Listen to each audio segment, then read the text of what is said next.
Selamat pagi Bu Ros dan teman-teman. Pada hari ini kelompok kami akan menjelaskan tentang strategi pengembangan dan pendekatan dalam perkembangan sosial. Materi yang akan kita bahas yaitu yang pertama ada pengertian perkembangan sosial, kedua ciri-ciri perkembangan sosial, ketiga faktor-faktor yang mempengaruhi perkembangan sosial, keempat strategi guru dalam mengembangkan perkembangan sosial, dan kelima pendekatan dalam perkembangan sosial.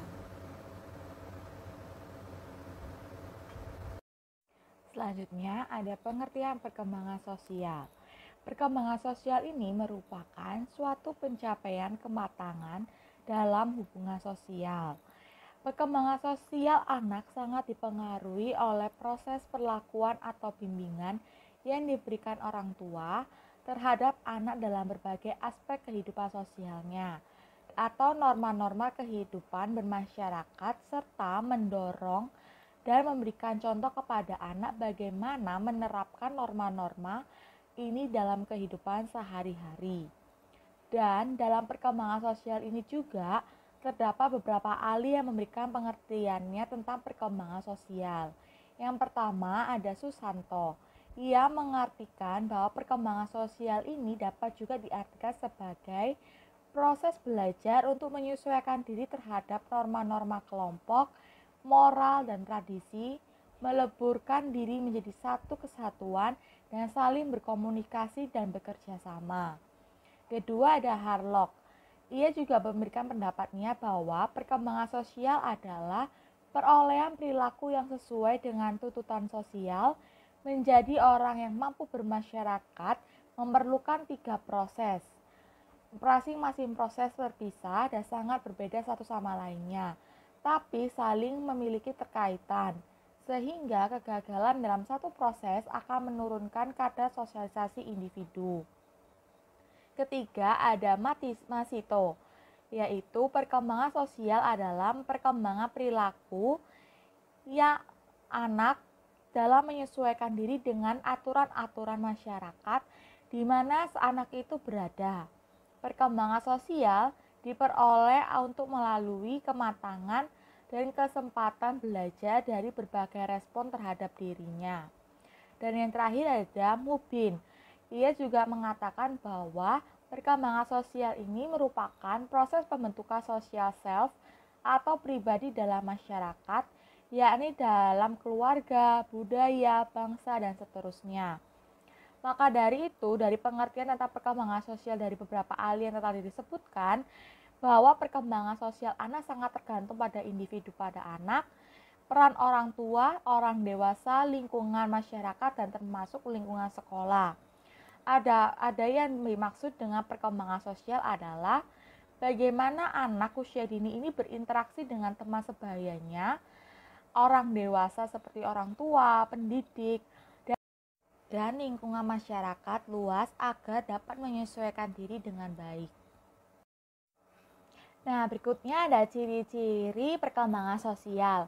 Di dalam perkembangan sosial juga memiliki ciri-ciri di dalamnya. Nah, di sini dipaparkan beberapa ciri-ciri perkembangan sosial menurut Sugiono. Yang pertama, kelahiran sampai usia 3 tahun. Yang memiliki ciri-ciri yaitu bereaksi terhadap orang lain. Jadi anak ini bisa bereaksi dengan orang lain, menikmati pada saat bergaul dengan anak-anak lain, dapat memelihara keterlibatan dengan anak yang lain untuk satu periode yang sangat pendek, mampu berbagi tanpa perlu membujuk. Jadi dia itu gampang untuk berbagi, tapi tidak harus kita lakukan rayuan atau membujuk anak ini. Lalu menunjukkan kemampuan yang sangat kecil untuk menunda kepuasan, dapat meniru tindakan dari orang lain. Jadi meniru apa yang dilakukan oleh orang lain. Misalnya orang lain mengambil pulpen, nah itu anak-anak akan menirunya. Lalu mulai untuk melibatkan diri pada permainan yang paralel. Nah, kedua ada usia 3-4 tahun, yaitu anak menjadi lebih sadar akan dirinya sendiri. Kedua, mengembangkan perasaan rendah hati. Ketiga, menjadikan sadar dan rasial dan perbedaan seksual. Keempat, dapat mengambil arah mengikuti beberapa aturan dan memiliki perasaan yang kuat ke arah rumah dan keluarga, menunjukkan suatu perubahan dalam hal perasaan atau pengertian dari kepercayaan pada dirinya sendiri, dan bermain paralel melalui bermain permainan yang menunjukkan kerjasama, dan terakhir memiliki teman bermain khayalannya. Lalu ketiga ada usia 5-6 tahun. Di sini anak bisa menyatakan gagasan yang kaku peran jenis kelamin. Lalu memiliki teman baik meskipun untuk jangka waktu yang pendek. Sering bertengkar tapi dalam waktu yang singkat. Jadi anak-anak bisa bertengkar misalnya merebutkan mainan, tapi dalam waktu yang singkat. Dapat berbagi dan mengambil giliran, dan anak ini ikut mengambil bagian dalam setiap kegiatan pengalaman di sekolah, mempertimbangkan setiap guru merupakan hal yang penting dan ingin menjadi yang nomor satu, dan anak ini menjadi lebih positif terhadap barang-barang kepunyaannya sendiri. Berikutnya ada faktor-faktor yang mempengaruhi perkembangan sosial. Dalam perkembangan sosial juga memiliki faktor-faktor di dalamnya. Nah, di sini terdapat 3 faktor yang diutarakan oleh Harlock. Yang pertama, faktor lingkungan keluarga, kedua faktor dari luar rumah, dan yang ketiga faktor pengaruh pengalaman sosial anak. Nah, berikut ada penjelasan faktor yang mempengaruhi perkembangan sosial. Yang pertama ada faktor lingkungan keluarga. Untuk mencapai kematangan sosial, anak harus belajar tentang cara menyesuaikan diri dengan orang lain. Kemampuan ini dapat diperoleh anak melalui kesempatan atau pengalaman bergaul dengan orang-orang di lingkungannya, baik itu dari orang tua, saudara, teman sebaya, ataupun orang dewasa lainnya. Dan di dalam lingkungan keluarga itu merupakan lingkungan yang pertama dikenal oleh anak.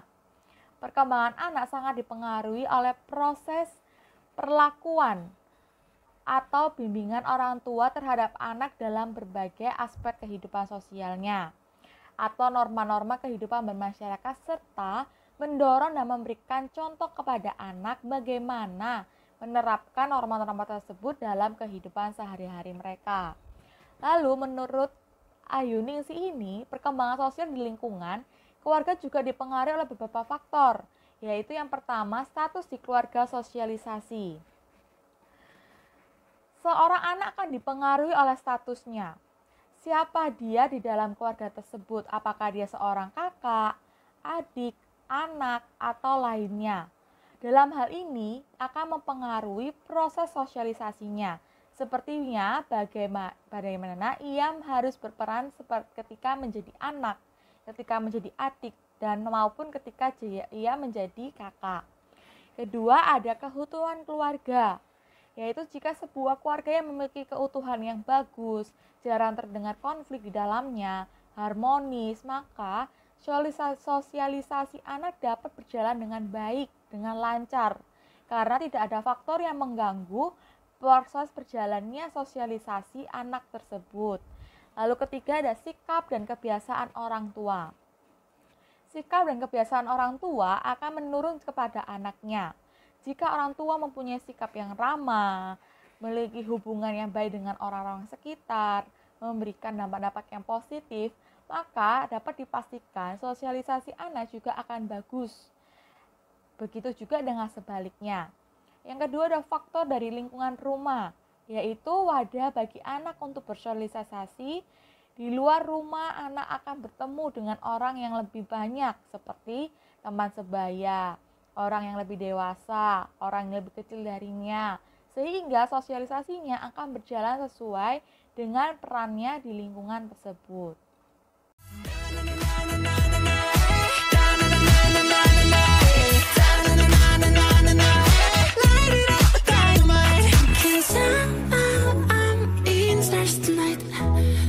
Sosial anak. Nah, jika orang anak memiliki pengalaman sosial yang buruk, seperti tidak diperbolehkan main keluar rumah oleh orang tuanya, maka hal itu akan berpengaruh bagi proses sosialisasinya kepada lingkungan sekitarnya yang berada di luar rumah. Hal ini akan menyebabkan anak menjadi tidak tahu dan kurang bersosialisasi dengan lingkungan di luar rumah. Dalam pembelajaran ini, anak melalui interaksi sosial baik dengan orang dewasa maupun dengan teman sebaya yang ada di lingkungannya. Salah satu cara anak untuk belajar adalah dengan cara mengamati, meniru, dan melakukan. Orang dewasa dan teman-teman yang dekat dengan kehidupan anak merupakan objek pusat yang diamati dan ditiru oleh anak. Menurut Muhammad tahun 2011, dengan melalui cara ini, anak belajar cara bersikap, cara berkomunikasi, berempati, menghargai atau pengetahuan dan keterampilan lainnya. Untuk yang selanjutnya adalah strategi guru dalam mengembangkan perkembangan sosial. Nah, beberapa hal berikut ini merupakan cara untuk mempromosikan mengenai adanya suatu pertumbuhan di dalam kemampuan sosial. Yang pertama yaitu menyediakan sudut berhias di mana anak dapat memainkan berbagai peran. Nah, di sini dijelaskan, seragam yang sederhana seperti celemek dan topi dapat membantu anak untuk menyelidiki tentang peran yang baru. 3 dan 4 kebutuhan yang lain memerlukan bantuan dari keluarga. Untuk anak-anak yang lebih tua, memerlukan penyangga yang lebih baik untuk memerankan peran yang lebih besar yang ada di dalam masyarakat. Yang kedua, bagi anak yang berusia 3 tahun, alat-alat permainan yang baik harus mencukupi lebih lama lagi untuk mengikuti putaran kegiatan berikutnya.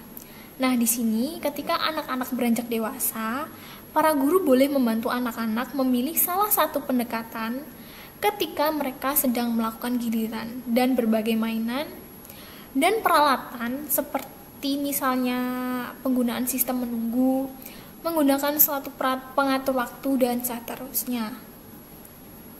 Dan yang ketiga, menggunakan suatu untuk model teknik yang sesuai dalam memasuki atau kelompok bermain. Nah, sebagai contohnya di sini, guru dapat menggunakan sebuah boneka untuk menunjukkan bagaimana seorang anak akan bertanya kepada kelompok bermain anak yang sedang bermain. Nah, di sini apakah anak itu dapat ikut serta bermain di dalam kelompok tersebut? Nah, tentu saja apabila diperbolehkan main oleh kelompoknya. Yang keempat, mendorong anak untuk membuat keputusan sebanyak mungkin. Dalam bermain bebas, diizinkan anak untuk memilih dan melakukan sesuatu. Nah, dalam kegiatan ini, dalam kegiatan di suatu hari seperti bermain musik, bercerita. Nah, di sini juga kita harus mendorong anak untuk memilih salah satu lagu atau cerita yang akan mereka ceritakan dan mereka nyanyikan. Nah, yang kelima, model empati dalam peduli perilaku serta mendorong anak-anak untuk melakukan perilaku ini. Dan yang keenam, berbagai peran merupakan solusi untuk memecahkan masalah dalam interaksi sosial. Nah, sebagai contohnya, anak mungkin akan memainkan peran tentang bagaimana cara membuat suatu pengenalan ketika seseorang tamu datang ke dalam kelas, atau bagaimana cara untuk meminta anak lain berbagi bahan-bahan mereka.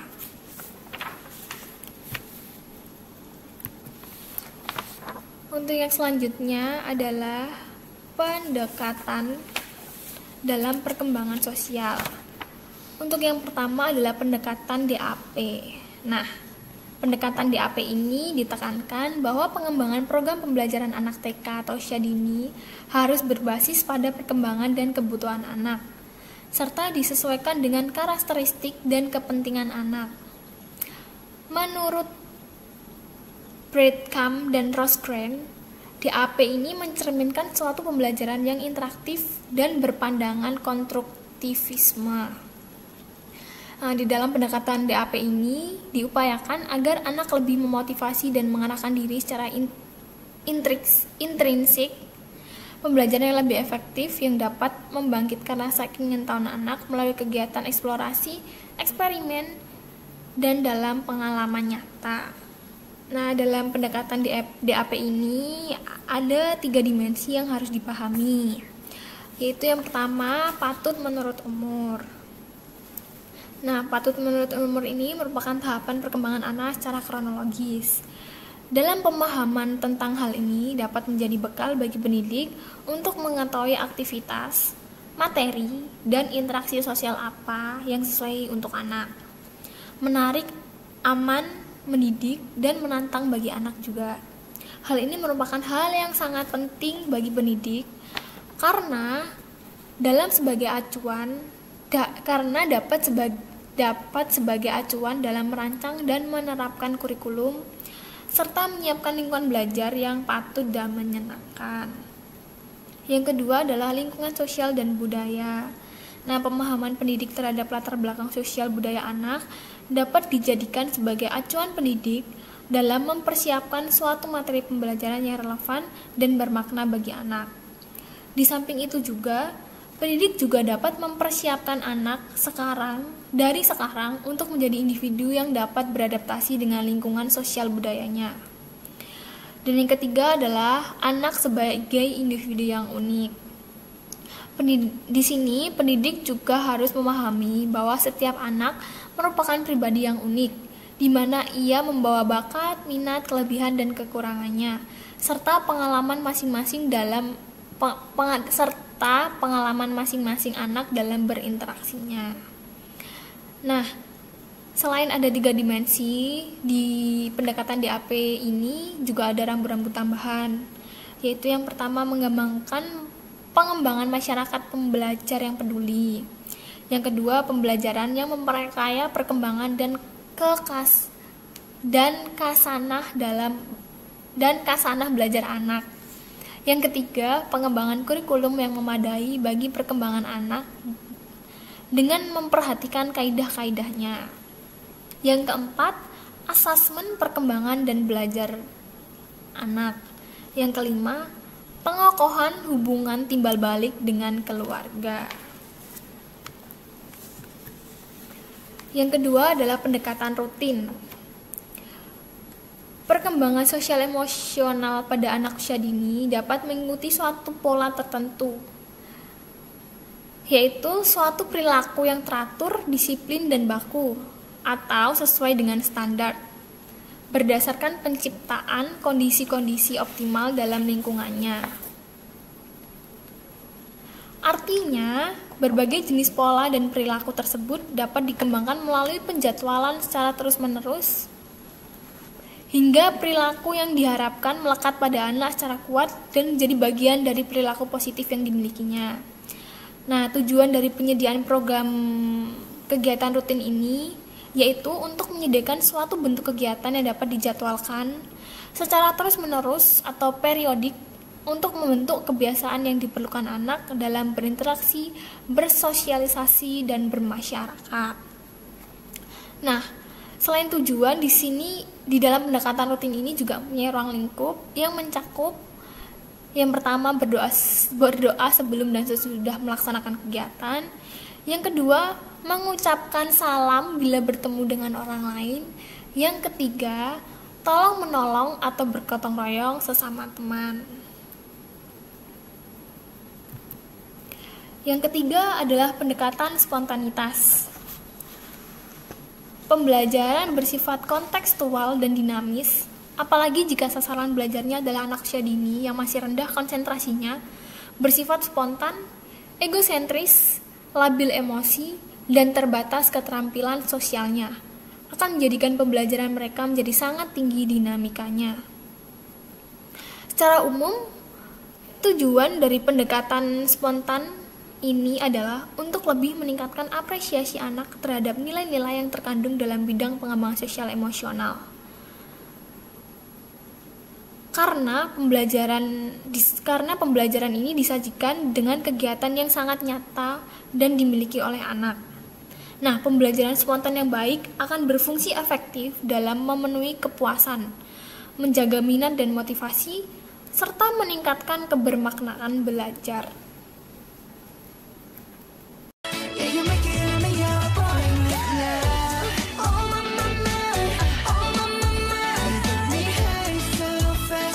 Halo, aku Atanasya Bella, aku dari Universitas Katolik Widya Mandala Surabaya, NRP 161301904. Ya, jadi di sini aku mau menjelaskan tentang pendekatan teladan.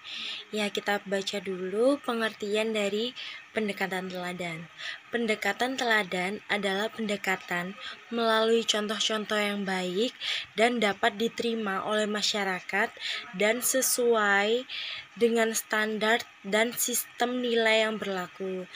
Pendekatan teladan ini contohnya seperti setiap pagi jika bertemu ibu guru memberi salam, selamat pagi, atau bertemu orang sambil senyum seperti itu. Jadi jika mau makan berdoa dahulu, terus mau makan cuci tangan. Jadi kita tuh sebagai guru mengajarkan keteladanan untuk anak-anak usia dini seperti itu. Nah, tujuan dari pendekatan teladan ini untuk mengarahkan anak pada berbagai contoh pola perilaku yang dapat diterima oleh masyarakat, yaitu dengan cara menampilkannya langsung di hadapan atau dalam kehidupan bersama anak. Nah, lalu ruang lingkup program secara umum mencakup keteladanan dalam beribadah sesuai dengan agama, seperti yang saya bilang, setiap mau makan berdoa atau siap minggu ke gereja seperti itu. Lalu keteladanan dalam berhubungan dengan orang lain, lalu keteladanan dalam bekerja atau menyelesaikan masalah. Lalu teladan dalam berpakaian atau berbusana. Jadi kita sebagai guru atau orang tua memberi teladan untuk anak kita berpakaian atau berbusana dengan sopan seperti itu. Jika ke gereja tidak memakai celana pendek. Nah, yang kelima ada pendekatan tematik. Jadi, pendekatan tematik adalah suatu sistem pembelajaran yang menyatukan beberapa mata pelajaran yang dikaitkan atau berpusat pada suatu pokok permasalahan atau tema, sehingga terjadi kepaduan antara yang satu dengan yang lain dan dapat memberikan pengalaman belajar yang berarti bagi siswa. Jadi misalnya matematika kan menghitung. Jadi kita bisa memberikan anak itu sebuah gambar, ada beberapa gambar, dan di situ anak disuruh untuk menghitung gambar yang ada. Lalu fisik motorik, contohnya seperti mencocokkan dari mulai gambar yang paling besar lalu ke sedang dan terkecil. Lalu bahasa kita bisa ajak anak untuk bernyanyi, membaca, bercerita seperti itu. Nah, di pendekatan ini dimotori oleh Gottstein dan Piaget yang menekankan bahwa pembelajaran haruslah bermakna dan sesuai dengan kebutuhan dan tingkat perkembangan anak. Jadi sebagai guru kita harus memberikan pengalaman belajar atau pembelajaran yang real terhadap anak yang sesuai dengan perkembangan anak dan kebutuhan anak. Nah, ciri-ciri pendekatan tematik sebagai berikut.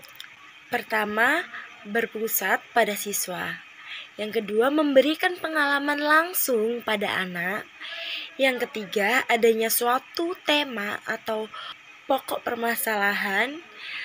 Selanjutnya, pembelajaran dikembangkan sesuai dengan minat dan kebutuhan siswa. Lalu ada pendekatan karya wisata. Nah, pendekatan karya wisata ini dapat dilaksanakan dengan mengadakan kunjungan yang dilakukan beberapa jam saja, asalkan memenuhi tujuan perkembangan sosial pada anak. Nah, guru dapat menerapkan metode karya wisata dengan memperhatikan hal-hal berikut ini. Pertama, Guru harus mengetahui terlebih dahulu metode karya wisata seperti kelebihannya dan kekurangannya, dan langkah-langkah yang harus dilakukan sebelum melaksanakan kegiatan tersebut. Nah, jadi sebelum sekolah membuat program untuk karya wisata, sebelumnya sekolah atau guru akan mencari tahu dulu bagaimana tempatnya, bagaimana situasinya seperti itu, yang sekiranya itu dapat membuat anak-anak lebih nyaman. Nah, guru-guru juga harus mengetahui kelebihan dan kekurangannya seperti itu.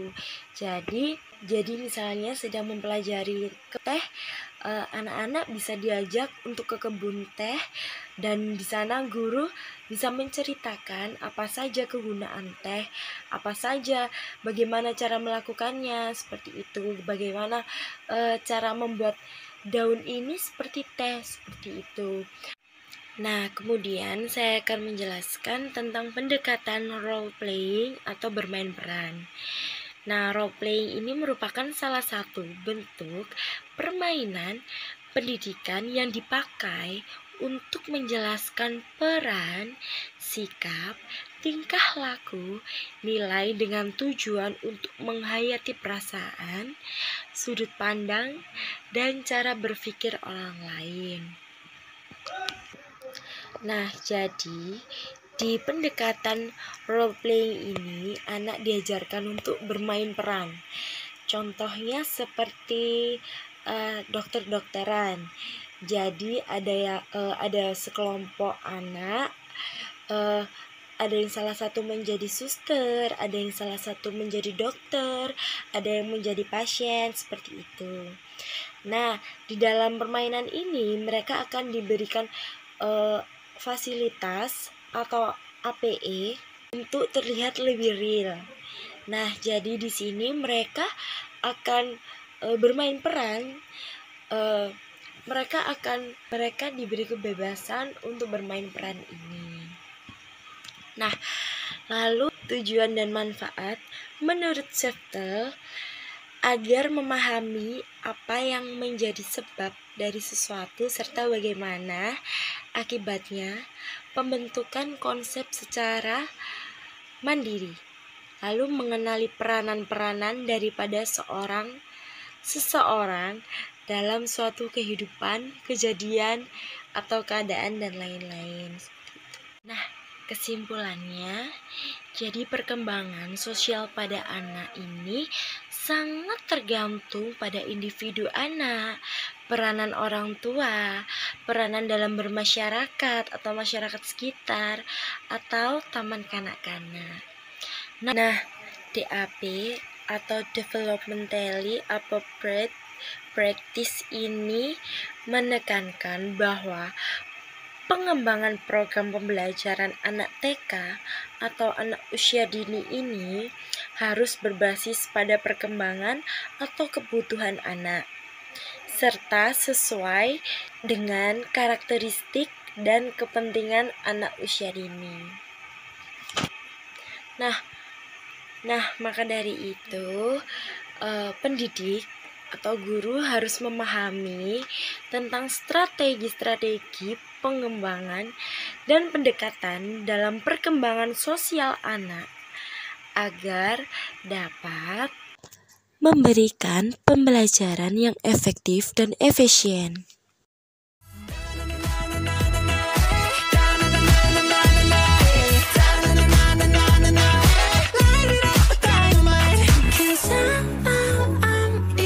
Tonight, so watch me break.